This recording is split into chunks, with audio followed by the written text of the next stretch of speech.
अस्सलाम वालेकुम। होप कि आप सब जो हैं वो बहुत ठीक होंगे और अपनी एमडी कैट की जो तैयारी है वो बहुत अच्छे से कर रहे होंगे। अभी जो हमारा आज का टॉपिक जो है वो आपकी एमडी कैट की रजिस्ट्रेशन जो है एज सच वो ख़त्म हो गई है और अब जो है वो MD CAT roll number slip की वेटिंग चलेगी and all that things. But उससे पहले जो है, क्योंकि अब आपको अपनी पढ़ाई पे वैसे भी तवज्जो बच्चे देते ही हैं, बट नाउ जो मैं being a doctor I have to discuss with you कि चैप्टर वाइज हम कुछ एमसीक्यूज़ आप डिस्कस करेंगे। इस तरह के एमसीक्यूज़ रिपीट जो बार बार होते हैं, जो कि आपका इजी और मॉडरेट लेवल पर आते हैं, जो कि अक्सर क्या होता है कि बच्चे इतने स्ट्रेसफुल होते हैं, इतने पैनिक हो जाते हैं कि वो जो है ना पेपर के दौरान वो एमसीक्यूज़ उनको आता भी होता है but they are still in confusion.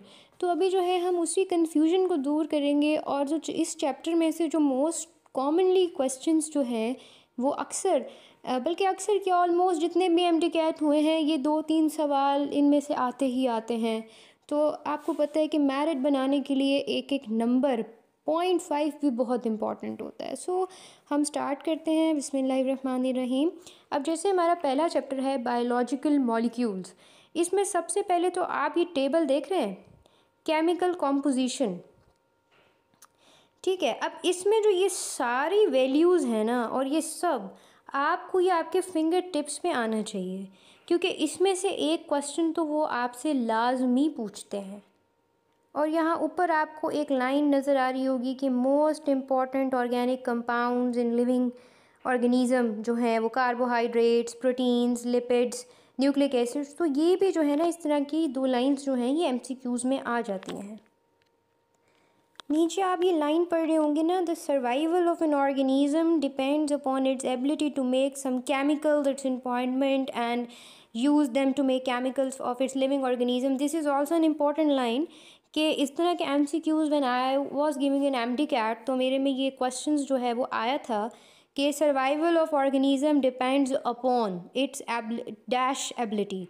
ठीक है, उसके अंदर बहुत सारे ऑप्शंस थे। तो अगर आपने ये लाइन आपको पता है, वैसे तो इतनी कॉमन सेंस हमारे अंदर होती है और इतना हम पढ़ के आ रहे होते हैं कि हमें आता होता है, लेकिन क्या होता है कि कभी कभार हम इतने पैनिक में होते हैं या कभी कभार कोई पहला क्वेश्चन उससे पहला क्वेश्चन डिफ़िकल्टी लेवल का होता है कि हम उसमें पज़ल हो जाते हैं और हमें जो क्वेश्चन आता भी होता है हमें उसका आंसर नहीं आ रहा होता। तो इस लाइन को भी हम जहन नशीन कर लें। अब यहाँ पे आप देखें एक ऊपर ऊपर लाइन आपको इधर शो हो रही होगी, carbon combines commonly with dash. अब ये आपको इसका आंसर और ये लाइन सही तरह पता होगी, उस टाइम याद होगी, तभी आप इसका आंसर कर पाएंगे, वरना आप अपना एक जो है वो एमसीक्यूज़ का पॉइंट लूज़ कर देंगे। इसी से नीचे एक और लाइन है, carbon oxygen association in glycosidic linkage provide stability. ठीक है, अब ये वाली लाइन भी बहुत इंपॉर्टेंट है। ठीक है, बहुत ज़्यादा इंपॉर्टेंट है। प्रोटीन्स का क्या रोल है स्ट्रक्चर में, फंक्शंस में, दिस इज़ वेरी इंपॉर्टेंट। अब इस तरह मैक्रोमोलिक्यूल्स कौन कौन से होते हैं, ये तमाम चीज़ें, ये लाइंस, ये आपने इसको जहन नशीन कर लेना है। सोर्स ऑफ एनर्जीज़ क्या हैं, ठीक है, सब यूनिट्स क्या हैं, ये तमाम चीज़ें, इज़ वेरी इंपॉर्टेंट। अब इम्पॉर्टेंस ऑफ वाटर के टॉपिक में ये जो परसेंटेजेस हैं ये आपको बहुत अच्छी से आनी चाहिए, क्योंकि जब मैंने भी एमडी कैट दिया था और बहुत सारे एमडी कैट जो होते हैं इस चैप्टर में से ये सवाल तो एक लाजमी ही वो पूछते हैं। ठीक है, कि ये वाटर जो है वो अबंडेंट कंपाउंड है किस में। ठीक है, this question is also very important.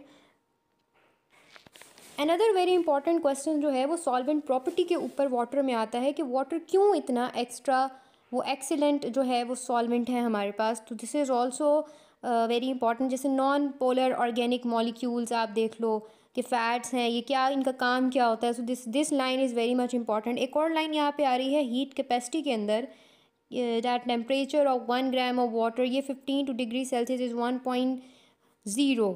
ठीक है, अब दिस इज़ वेरी इंपॉर्टेंट। ठीक है, और जब मैंने एमडी कैट जब दिया था back in 2 years 3 years later, तो water work as a temperature stabiliser, ये वाला भी एक बहुत बड़ी लाइन थी और उसमें आंसर क्या था ऑप्शन में, सडन थर्मल चेंजेस। तो ये लाइंस आपको अच्छी तरह पता होनी चाहिए। हीट वेपोराइजेशन में जो आपसे दो MCQs जो बनते हैं, एक जो MCQ है मैं इसको जस्ट अंडरलाइन कर देती हूँ, वरना वीडियो जो है वो बहुत बड़ी होती जाएगी। तो आप इस अंडरलाइन से समझ जाएं कि जो वैल्यूज़ हैं, this is the very important MCQs। ठीक है, ये बहुत इंपॉर्टेंट MCQs बनते हैं, आपने इसको याद रखना है। ठीक है, अब प्रोटेक्शन क्या है, वाटर की प्रोटेक्शन, ये आपको सारा अच्छी तरह से पता है, आप तब से पढ़ते आ रहे हैं, तो आप उसको ईजिली जो है वो लगा सकते हैं। ठीक है, आंसर में अब सेलुलोस के बारे में आ जाएगा, कार्बोहाइड्रेट्स के बारे में आ जाएगा, इसका जनरल फार्मूला, ये तमाम जो मैं आपको क्वेश्चंस बता रही हूँ ना, ये तमाम जो हैं ये आपके फ्री के नंबर हैं। क्या हैं ये आपके फ्री के नंबर हैं। ठीक है, ये आपके फ्री के नंबर। देखें यहाँ पे ये आप देख रहे हैं ना कि ये मैं आपको ज़रा थोड़ा सा एक्सप्लेन करती हूँ इस क्वेश्चन को।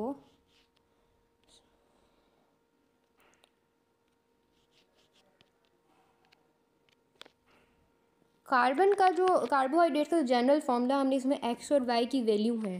वी नो कि जो एक्स है वो जो है हमारे पास कार्बोहाइड्रेट्स को होता है कि जी 3 to many thousands एलिमेंट्स, और यहाँ पे वाई किसको रिप्रेजेंट कर रहा है, ये क्वेश्चन जो है वो पूछा गया था यहाँ पे कि वाई का जो सब यूनिट यहाँ पे यूज़ किया गया है वो किसको रिप्रेजेंट कर रहा है।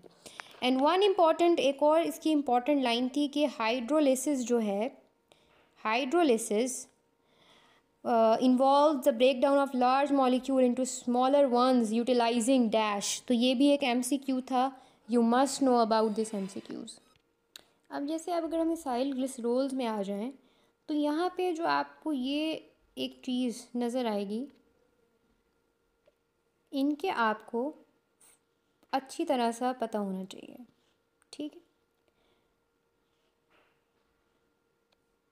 असाइल ग्लिसरोल्स जो हमारे पास होते हैं, इसका आपको एक एक कॉन्सेप्ट अगर क्लियर है तो आप इजीली क्वेश्चन का आंसर कर सकते हो।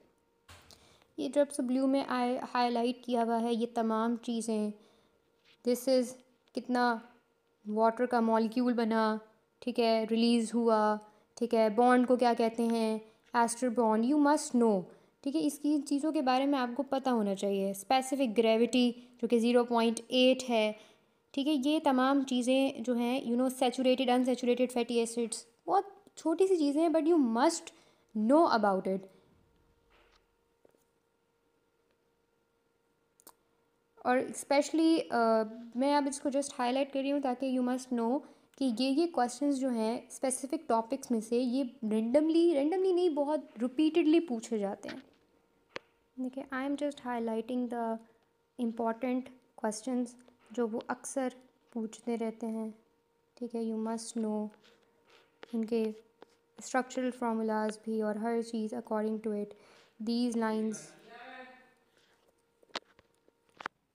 like these type of questions that are highlighted, so these are the most frequent questions that asked।